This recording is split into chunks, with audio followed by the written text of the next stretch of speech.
Hello students, welcome in the new class video. Today we are going to discuss about that we already discussed projectile fired with an angle theta in the previous video video. Okay, हमने इस article को देखा था, इस article को हमने वहां पे स्टडी किया था बेटे। आज हम लोग डिस्कस करेंगे कि किस तरह के क्वेश्चन जो है एग्जाम में पूछे जाते हैं बेटे। ठीक है, किस तरह के क्वेश्चंस की आने की उम्मीद होती है बेटे। ठीक है, तो सी वन बाय वन हमारे पास सपोज देखिए आपने जैसे हमारे पास मैं दोबारा से इस चीज को थोड़ा सा आपके सामने रख रहा हूं बेटे। इक्वेशन ऑफ ट्रैजेक्टरी हमारे पास क्या था, y is equal to x tan theta minus g x square upon 2u square cos square theta। Time of flight हमारे पास क्या था बेटे, 2u sin theta upon g। हमारे पास हाइट क्या था बेटे, u square sin square theta upon 2g। ठीक है, फिर था हमारे पास द रेंज हमारे पास क्या बना था बेटे, range is equal to u square sin 2 theta upon g। ठीक है, फिर हमने यहां पे देखा था बेटे, हमने यहां देखा मैक्सिमम एंगल ऑफ प्रोजेक्शन, वो हमारे पास कितना आया था बेटे, दैट इज 45 डिग्री बेटे। ठीक है, अब देखो बेटे, एक बार हमारे पास दो साल पहले की बात है, एक बार नीट में, एक बार हमारे पास आईआईटी के एग्जाम में क्या क्वेश्चन पूछा गया था। उन्होंने कहा था हमारे पास कि projectile is fired with that velocity is given 2i cap plus 3j cap। Projectile is fired with velocity 2i cap plus 3j cap। Write its equation of trajectory। Write its equation of trajectory बेटे। तो हमने यहाँ पे क्या किया, किस तरह से हम इसकी इक्वेशन ऑफ ट्रैजेक्टरी को लिखेंगे बेटे। हमें हमारे पास इट इज गिवन, हमारे हमने यहाँ पे किया है बेटे, हमारे पास क्या है 2i cap plus 3j cap, 2i cap plus 3j cap।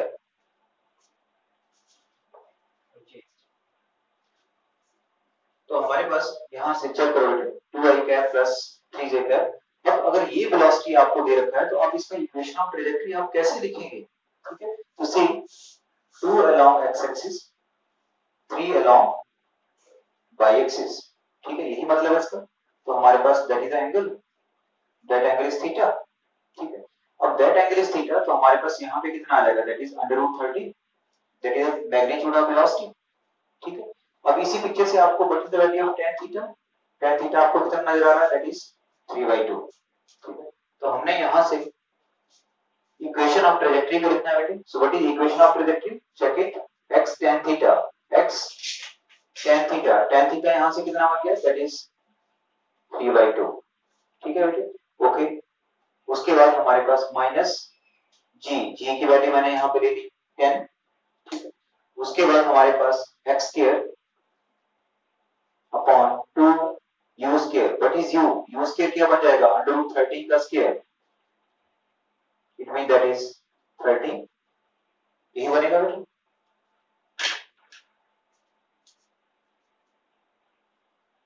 u square. ठीक है, अब नेक्स्ट क्या पूछा है, cos square theta. What is the cos theta from this picture, cos theta is equal to 2 upon √13।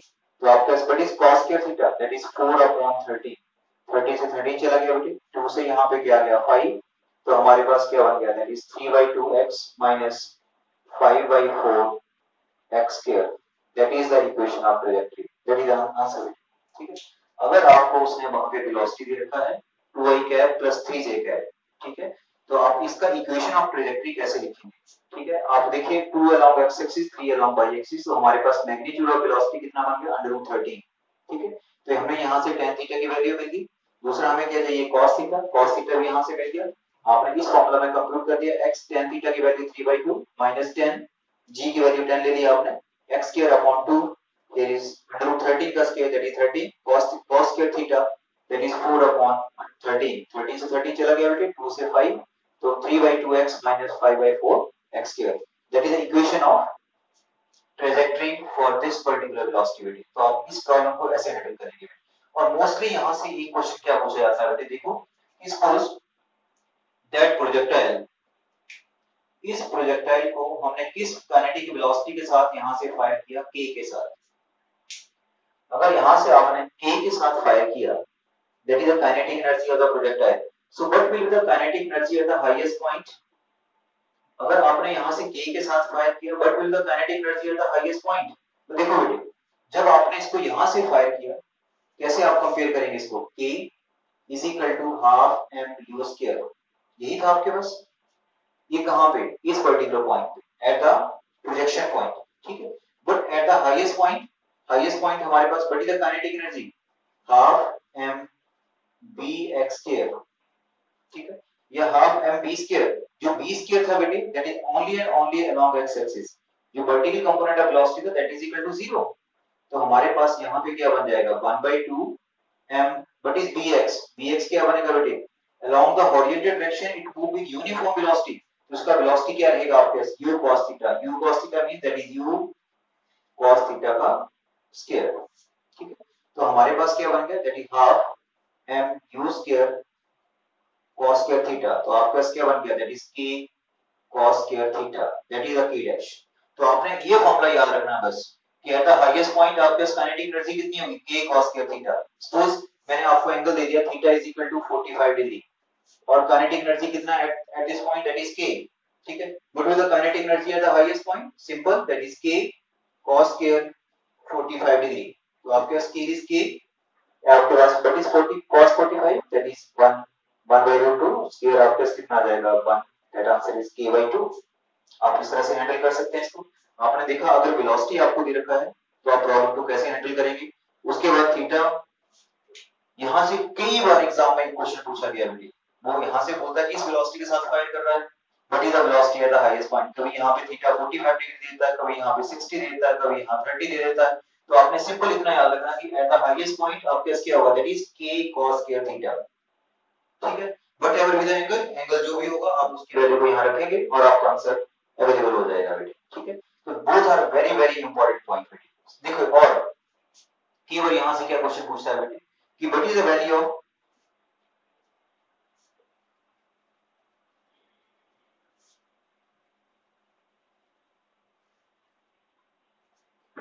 अगर सपोज देखो competition exam में यहां पे क्या पूछा था कि what will be the angular momentum.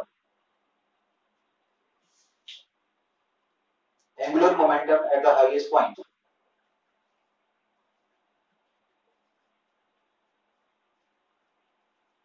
Angular momentum eight the highest point.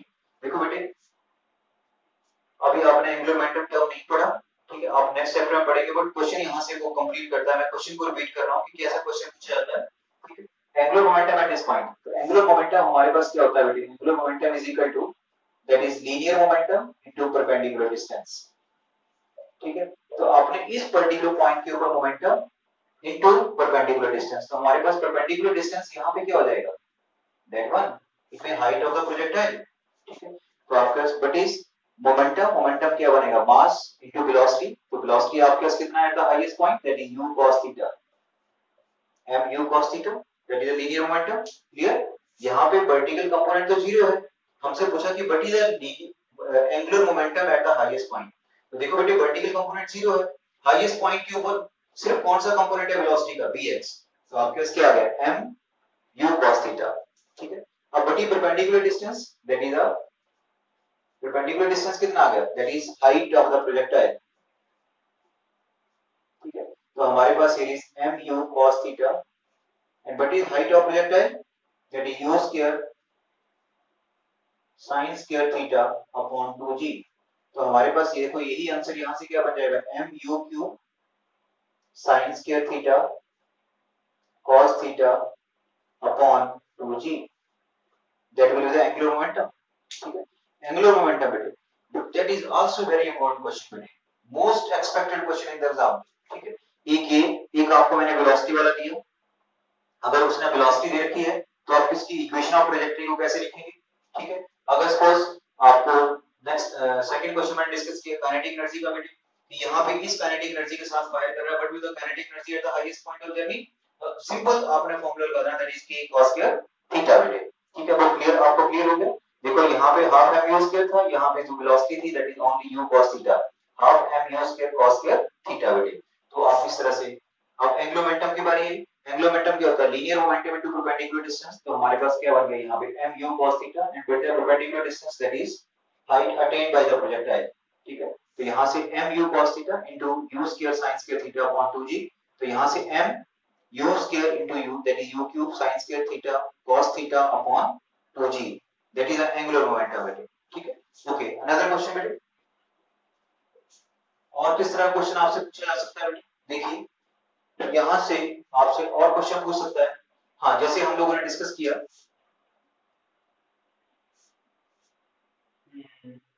हाँ क्वेश्चन हमने डिस्कस किया बेटे, if you fire with an angle theta, we are firing with two different angle of projections having same oriented range.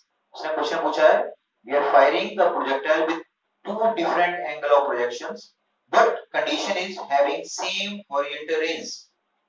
उसका same velocity के साथ वो fire कर रहा है but angle of projection is different. But angle of projection कैसे हैं, जिनका हॉरिजॉन्टल रेंज सेम है। तो हमें पता है कि ऐसे कौन से दो एंगल है जिनका हॉरिजॉन्टल रेंज सेम है। सो आपके पास theta theta 1 is equal to theta and theta 2 is equal to 90 minus theta that we already studied बेटे। ठीक है, तो हमारे पास यहाँ से थीटा 1 मिल गया, थीटा 2 आपको मिल गया 90 डिग्री माइनस थीटा बेटे। ओके, तो यहाँ से अब हमसे पूछा गया कि आप लोगों ने क्या बताना है, सेम हॉरिजॉन्टल रेंज। ठीक है, so find the ratio of their time of flights, find the ratio of their height attained by the projectile, find the ratio of their horizontal range। ये तीन केसेस हमने डिस्कस करने हैं। ठीक है, एक बार इनिशियल वेलोसिटी दोनों के लिए u, ठीक है, प्रोजेक्टाइल भी सेम बेटे, सेम वेलोसिटी के साथ प्रोजेक्ट किया जा रहा है but angle of projection is different.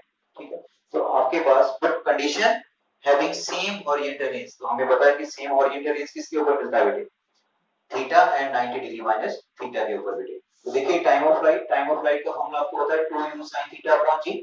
ठीक है, अब देखिए एक बार तो आ गया 2u sin theta upon g, दूसरी बार 2u sin 90 degree minus theta upon g, यही चेंज आएगा 2u sin 90 degree minus theta upon g। तो देखिए यहां से आपके पास 2u sin theta upon g और दूसरा हमारे पास बन गया 2u sin 90 minus theta upon g। 2u से 2u चला गया, g से g चला गया, sin theta upon cos theta, that answer is equal to tan theta. That is ratio of time of flights. अब हाइट की बात कर लेते हैं बेटे, तो हमारे पास क्या बन गया u square sin square theta upon 2g, दूसरी बार बन गया बेटे u square sin square 90 minus theta upon 2g, 2g चला गया, u स्क्वायर से u स्क्वायर चला गया, sin स्क्वायर थीटा, यहाँ से sin 90 minus theta, we already studied that is cos theta, तो यहाँ से क्या बन गया sin square upon cos square theta, that answer is tan square theta, that is ratio. उसके बाद बेटे हम बात करें हॉरिजॉन्टल रेंज।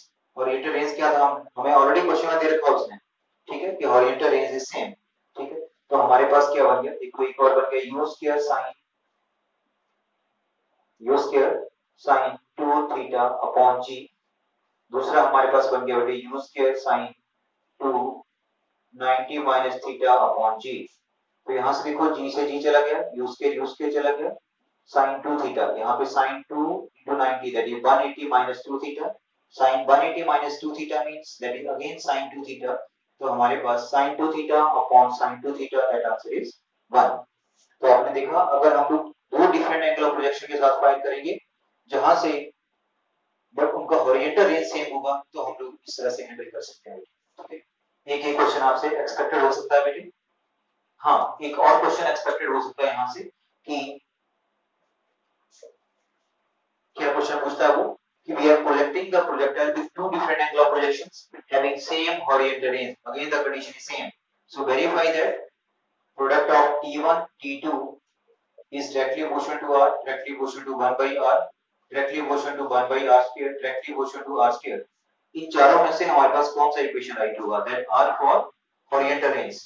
तो देखो आपके पास अभी आपने पढ़ा कि हमारे पास बट इज t1 हमारे पास क्या बनेगा बेटी 2u sin theta upon g, और t2 हमारे पास क्या बन जाएगा, that is 2u sin 90 minus theta, it mean that is cos theta upon g।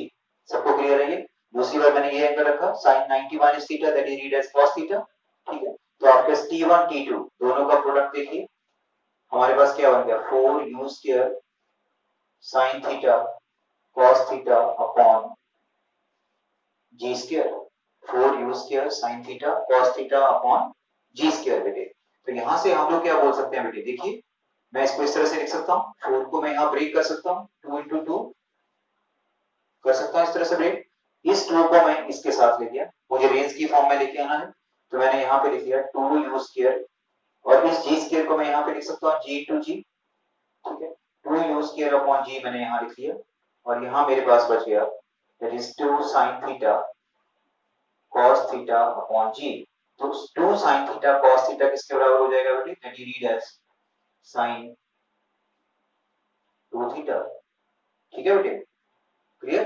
तो आपके पास क्या बन गया बेटे, that is here is 2u square sin 2 theta upon g, it means हमारे पास u square sin 2 theta upon g, किसका formula, range का, तो हमारे पास क्या आ गया, that is 2r upon g, it means 2 and g is constant, so आपके पास the right option is this way, ठीक है। तो हमारे पास यहाँ पे ये क्वेश्चन भी यहाँ से पूछा जा सकता है बेटे, ठीक है, कि एंगल एक थीटा है, दूसरा 90 डिग्री माइनस थीटा है, या क्वेश्चन वो ऐसे देगा कि we are projecting the projector with two different angle of projection having same oriented range, तो वहां से हमें ये बात क्लियर हो रही है बेटे, ठीक है।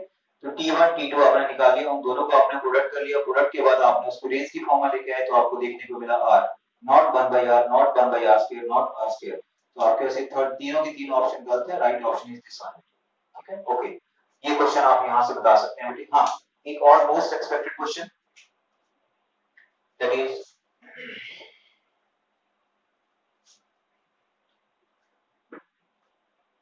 आपके पास at what angle of projection, किस एंगल के साथ हम लोग प्रोजेक्टाइल को प्रोजेक्ट करें ताकि उसका हॉरिजॉन्टल रेंज और height attained by a projectile is same, ठीक है। At what angle of projection we are firing the projectile, जिसके ऊपर हमें हॉरिजॉन्टल रेंज और height attained by the projectile जो है वो सेम मिले बेटे। तो देखिए आपके पास कई बार एग्जाम में क्वेश्चन पूछा गया बेटे, देखो आपके पास बटी रेंज, रेंज का फॉर्मूला क्या है, u square sin 2 theta upon g, और हाइट का आपके पास क्या बन गया, u square sin square theta upon 2g। यहां से देखो आपका कैंसिल क्या हो रहा है, u स्क्वायर g से g चला गया बेटे, sin 2 थीटा को हम लोग क्या बोल सकते हैं, that is 2 sin theta cos theta is equal to sin square theta, sin theta से एक वैल्यू और चला गया बेटे, यहाँ पे क्या था हमारे पास 2 भी बैलेंस था, इस 2 को आप इधर शिफ्ट कर दीजिए, तो आपके पास क्या बन गया 4 cos theta is equal to sin theta, तो यहाँ से 4 is equal to tan theta, it means what is theta, theta is equal to tan inverse 4, that will be the answer. अगर हम लोग इस पर्टिकुलर एंगल के साथ फायर करें then we get same horizontal range, okay, ठीक है। अगर सपोज यहीं पे क्वेश्चन दिखा, ये क्वेश्चन भी कई बार पूछा गया है, एक दो बार एग्जाम में आया बेटी, at what angle of projection we fired, horizontal range is equal to 4 times the height attained by the projectile beटी। तो देखो यहाँ पे क्या चेंज आ गया, 4, यहाँ पे 4, यहाँ पे 4, 4 से 4 चला गया, यहाँ पे क्या रह गया 1, तो आपके पास ये चेंज क्या आ जाएगा, that theta is equal to 45 degree. I hope you will understand। देखो एक बार मैंने कहा r is equal to h, दूसरी बार मैंने कहा r is equal to 4h। अगर r is equal to 4h के बराबर है, height is equal to 4 times the height attained by the projectile, जो हॉरिजॉन्टल रेंज है वो 4 time the height attained by the projectile किस एंगल के ऊपर आपको मिलेगा बेटे, 45 डिग्री के ऊपर बेटे। आई hope you will understand this, ठीक है। एक ही क्वेश्चन आपसे यहाँ पूछा जा सकता है बेटे, तो प्लीज आप लोग, एक मैंने आपको वेलोसिटी वाला बताया कि वो वेलोसिटी के साथ फायर करेगा तो आप लोग कैसे हैंडल करेंगे, ठीक है। राइट एंगल ट्रायंगल वहां से आपको बन जाएगा, ठीक है, आप इक्वेशन ऑफ ट्रैजेक्टरी को डायरेक्ट फाइंड आउट कर सकते हैं। फिर मैंने आपको काइनेटिक एनर्जी के बारे में बताया, काइनेटिक एनर्जी यहाँ पे k के साथ फायर कर रहे हैं, हाईएस्ट पॉइंट के ऊपर कितना होगा बेटे, k cos स्क्वायर थीटा, ठीक है, k cos स्क्वायर थीटा बेटे, क्लियर बात है, ठीक है, ओके। ओके, एक ही आ गया। थर्ड मैंने आपसे डिस्कस की कि किस पर्टिकुलर एंगल ऑफ प्रोजेक्शन के ऊपर हॉरिजॉन्टल रेंज सेम होता है बेटे, दो एंगल्स कौन से हैं वो, एक हमारे पास थीटा, दूसरा हमारे पास 90 डिग्री माइनस थीटा बेटे, ठीक, उनके साथ हमने फायर किया, तो हमने टाइम की रेशियो को निकाला, हमने हाइट की रेशियो को निकाला, फिर हम लोगों ने रेंज की रेशियो को देखा बेटे, ओके। फिर उसके बाद हमने अब देखा नेक्स्ट प्रॉब्लम को हमारे पास, Edward angle of projection, relation between R and H बेटे. So I hope you will understand बेटे. ठीक है, और ऐसी प्रॉब्लम्स को देखना, जो प्रॉब्लम्स आपको नजर आती हैं वो आप लोग कमेंट की फॉर्म में मुझे लिख के भेज दिया करो बेटे. और जहां भी, और बट आप लोग चैनल को सब्सक्राइब और लाइक जरूर करें. आपकी सब्सक्रिप्शन और लाइक ही मेरे लिए बेटे पॉजिटिव एनर्जी है. ठीक है, so I hope you will understand बेटे. Thank you very much.